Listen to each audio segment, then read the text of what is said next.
How did we get Michael McDonald to do that? He makes a lot of appearances on this show. He does. Really does. Number 9, the battle of the network stars continues. All right. This fellow, Kurt Russell, the former pro baseball player, because he's got some arm. Oh, man, he does. Oh, he can bring it. Down goes Linden. And the people who are stars of shows on NBC are really loving it. So much for that. Now Dan Haggerty of Grizzly Adams is in the cage. Marcia Wallace. He's on Bob Newhart's show. Is funny. And so is he. Oh, that Marcia. When you look at Gabe Kaplan, too many think that the backman, the anchor man, is the key in a tug-of-war. Not so. It is the lead man. And there is no Robert Hedges here this time. Jeez, what's going on? We're about There's no quitting Gabe Kaplan. You already said that for years. Look at the bloody mouth of Russell and the agonized face of Kaplan. Close to the end. Come on, kid. Oh. Already in the water. He's getting in. You got to get the... There's Johnson. That's it. That's it. The commissioner blows his whistle. Robert Conrad's team has won the tug-of-war. Gabe Kaplan was always a surprisingly great athlete. Yeah. He did well. Good sprinter. Yeah. Yeah. That was 1977. Celebrities on the winning team got a cash prize that eventually topped out at $40,000. Also back then, the actors took the money. These days, when you see celebs on game shows, they play for their favorite charities. They don't pocket the cash. Well, maybe that's why there was motivation. Yeah. Bring it back. Yeah, have some fun. All right, number 8. This is the vampire finch. Oh. The bird with a thirst for blood, hence the name vampire finch. Really? These birds live on the Galapagos Islands in very out-of-the-way places. Experts say Darwin himself never even came across them. When a finch is thirsty, it'll stick its beak into a red-footed booby, wait for the blood to flow, and suck some of it down. And this is one I'm not even going to go off script with. Researchers aren't quite sure where this love of blood actually comes from. They believe it started with the bird's ancestors, who may have used their beaks to peck their predators a little too hard, and the thirst for blood developed over time. Good discretion there. Yeah. Please stay to my lane. Yeah, Just this once. Appropriately Boobies so, and yeah. Huh? Yeah. All right, number 7. From something creepy to something cute, check out the Hello Kitty Balenciaga bag. Oh, my. She debuted on the runway back in 2020, but in honor of Hello Kitty's 50th anniversary, she's more popular than ever, and here's why. She appeals to handbag lovers and Hello Kitty fans. But this isn't just any bag you'll find at the mall. This version comes in white, pink, or black. Her iconic whiskers are made with old school retro black shoelace whiskers on the side. The price? $2,800 for all that whimsy. Hey. All right, number 6, ladies, do you care about these invisible socks? The idea is you can wear flats and cover the front of your foot, but they're not really socks because they only the tip of the foot gets covered. You following this here? Yeah. Yeah. So Does that help you in any way? if you have, It's like a toe sock only. yeah, if you have strappy sandals in the back. Yeah, you know, that's, Yeah, but that's still half your foot that could be covered, yeah. that you're not covering. I don't mind the old no-show sock, but it's hard to never find a stay pair on. that stays up in I've the bought back. so many and they're Hard. waste. They get all crumpled up. Yeah, I've so- given up. I don't think it's possible. If they stay up, then that's That's a an victory. invention if someone could create Yeah. that. We can get on the moon and all this other Yeah. stuff. We can't get those invisible socks. to Yeah. stay on. Number 5, if you've never seen the movie Deliverance, well, it's a doozy. It's about 4 businessmen from Atlanta who go on a canoe trip down a river in the deep wilderness and things go bad. Oh. The great Twitter account All the Right Moves just had a really long thread about the film with some fascinating details. One of them is about this iconic scene.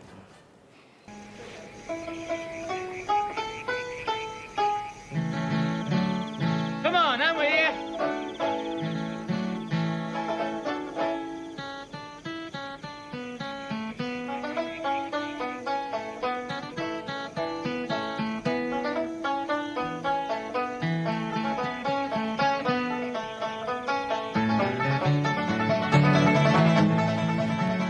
Wow. It's known as dueling banjos. A local boy named Billy Redden played the banjo, but he couldn't actually play the banjo. So a banjo player sat hidden behind him with his arm through Redden's sleeve. No way. No kidding. Come on. Let me see that again. Yeah. Wow. I'm gonna look at that a different way. Interesting. Catch your Everything can little be done number. with special effects now, Yeah. but back then you just the old arm through the sleeve. Yeah. All right. Wow. Number 4 on the left here is Steve Harris, the founding member of Iron Maiden. And on the right is Rolling Stones guitar player Ronnie Wood.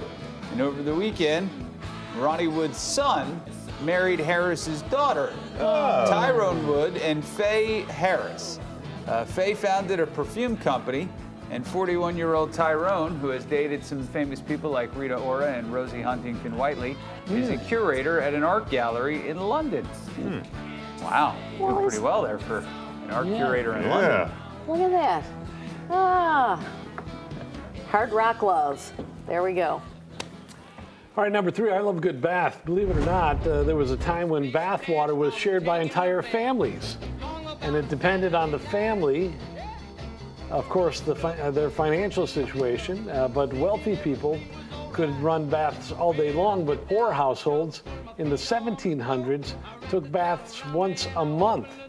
And when it did come time to bathe, the father went first, followed by the oldest son, and so that makes on. sense. Once the men were done bathing, the mother went next, and then she was followed by the daughters from oldest to youngest. So the baby of the family was forced to bathe in truly disgusting water.